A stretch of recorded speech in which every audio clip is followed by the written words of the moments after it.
Afmåler nøje. Nå, lad os bare starte med lidt ild for at varme op. Det er bare sådan et lille opvarmningsnummer, vi er faktisk ikke rigtig gået i gang nu, men det siger vi ikke til nogen.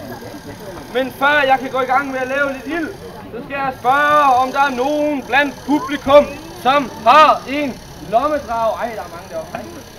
Lommedrag, jeg kan låne. Lommedrag. Er der nogen, der ved, hvad det er? Er der en, der bare kaster? Ej. Nå, ja. Er der flere, der har lommedrag, jeg kan låne? Fede ord for en lejder. Nej, der kommer der ikke så mange i dag. Nå, ja, en lommedrag er et lille dyr, der har eksisteret helt siden middelalderen. Der er masser af historiske kilder, I kan selv gå hjem og læse. Det er et lille dyr, som ligger trygt og varmt i lommen. Så når man skal bruge det, så tager man det op, og så ryster man det helt vildt. Skal vi få lidt trum på rysten, så bliver det rigtig godt. Ja, dramatisk effekt.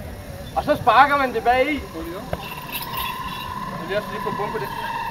Øj! Det rammer chance. Voilà.